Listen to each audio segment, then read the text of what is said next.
Welcome, GFLers, to perhaps the biggest weekend in GFL time. This is the week where we decide who goes on to the real part of the season, which is the playoffs, and who stays behind. And in our league, 10-man league, that means actually 8 people get to go. Kind of Christmas comes early, and 2 people get to sit out and be in the Sacco Bowl, toilet bowl, whatever you want to call it.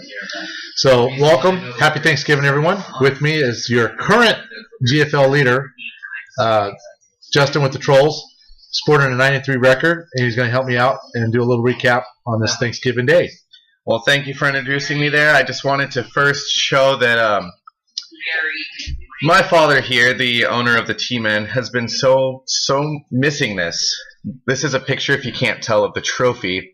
This is all he has to remember for maybe the next, who knows, 2, 3, 10, 15 years of the trophy.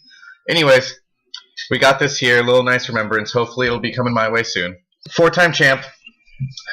You know, he's been in the league longer than some people in the league have been alive. He's old. All right, so we just want to go ahead and start swinging into things. We have a couple things to talk about. What? Pause. I lost my file.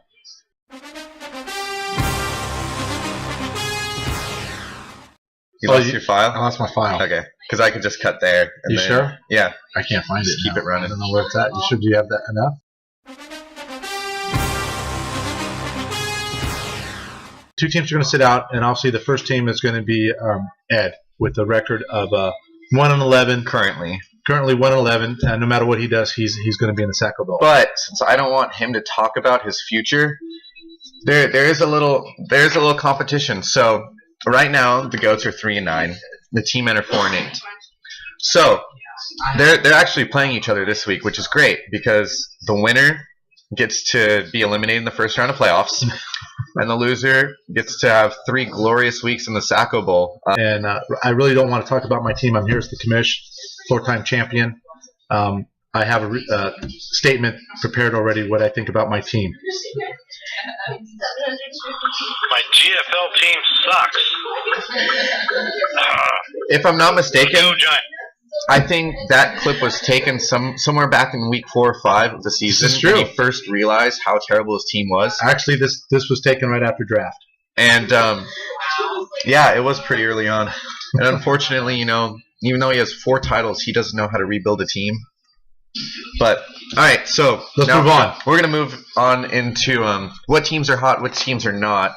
We're first going to talk about the Southern Division because they have less teams that are doing well, in my opinion. So we might as well get that part out of the way. All right, moving on to the Pigs.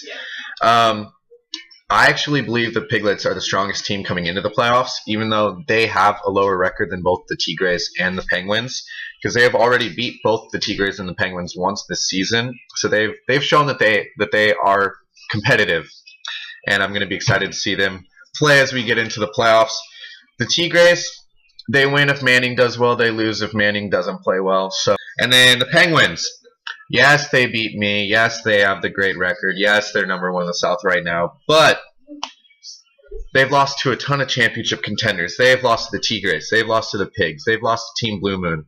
If there's one team to lose first round of playoffs that shouldn't lose the first round of playoffs, it's going to be the Penguins. That's my bold decision.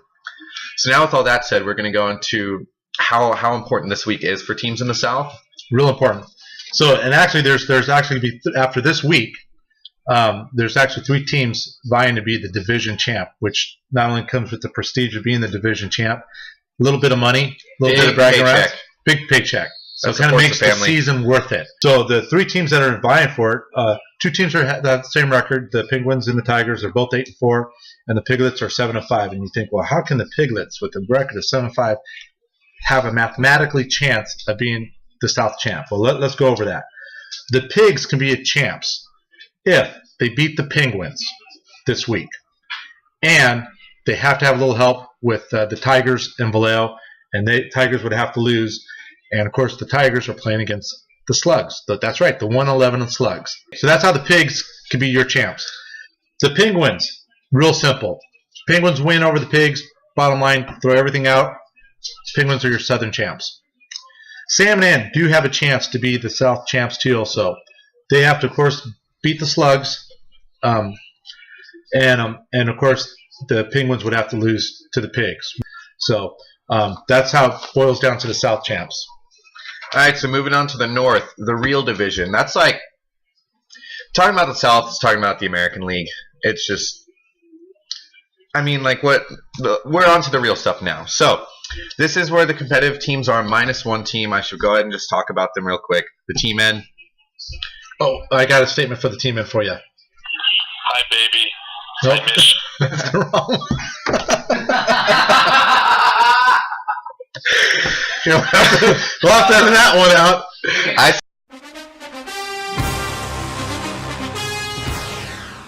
So moving up the ranks, Komodo. So recently, in my studies at Cal Poly, we watched a documentary on Komodo dragons, and I learned a thing or two to apply back towards my GFL strategies. So the Komodo dragons, the way that they hunt their prey, they attack early. As long as they get one bite in, then they have to wait for their prey to die, and then they can go feast. So to relate that back to Joe, his strategy is to get one lucky hit, meaning he's praying for one of his players to get like 40 points, and then he's hoping that the other team struggles and peters out. Basically meaning he's going to need a lot of luck to get anywhere in the playoffs. Moving up to Team Burrows, another high contender for the North Division. And another side note too about how Team Burrows, he's taking this real serious. I looked on the waiver wire. I think at 2:30 this morning he made a pickup, a drop in pickup. So he knows this is a big week, and he definitely wants to be in the mix of things. Sounds like he can't sleep. A little too much nerves right there. So moving up to Team Mooney, returning champs. I mean, just saying, I know you can't read it, but it says it right here. Unfortunately, I really think he should have taken the picture when your name was still up there. That would have made you feel a little better. This hurts. But this hurts. Classic late season push by the seasoned veteran. Oh, and he also was up at 2:30 in the morning making trades. Wow, slow trolls. I had a really hot start. I've kind of petered out. I think I've gone 2-2 in the last 4 weeks. 1-2, something like that. I need a second wind. I've had so many injuries. I only have one player that I had from draft. So now we move on to seeing who can win the North and how they can do it. So here's your chances right now. Basically, to be the North champ, which last couple of years, I mean, we'd have to go back, but last year was Bob Mooney. The year before was myself. So basically, whoever's the champ comes out of the North. Odds are they're going to be your GFL champ. Somebody out of the North is going to be the GFL champ. But we're getting a little ahead of ourselves. So for just the North champs right now, if the Trolls, or let me start over. Trolls win outright, but if the Trolls lose, and the Team Blue Moon wins, then the Trolls are still your champs. Right? Wait. Do that over. Okay. Trolls win outright with the win today over Team Burrows. Income. If the Trolls lose and Blue Moon wins, then the Trolls need to outscore Bob Mooney by 7 points, and vice versa. So basically, if Justin loses and Bob wins, Bob already has a 7-point advantage just because of how the tiebreaker works, and so that's basically. And Justin's going to read how the tiebreaker works just for the playoffs. So this is really interesting because we didn't explain that this has strong implications for the South Division too. So obviously, first is overall record. If there's a tying overall record, then it goes to intra-division record. And if I lose and Blue Moon wins, we'd be tied on both of those fronts. Once that goes, then it's head-to-head points, total points, and right now Team Blue Moon has points four. Yeah. So Blue Moon has 7 more points than I do.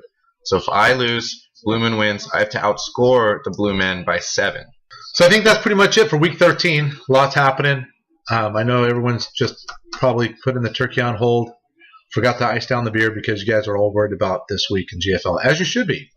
And the bottom line is, no matter where you go today, I hope that the trophy is buckled up in the cars. Lots of traffic out today. Don't leave the trophy behind. Don't get mad. Don't take out your anger on the trophy. keep care of it because it's probably going to go somewhere else. At least it'll stay in the north, though. We know that. I think it'll stay in the north. So happy Thanksgiving, everyone.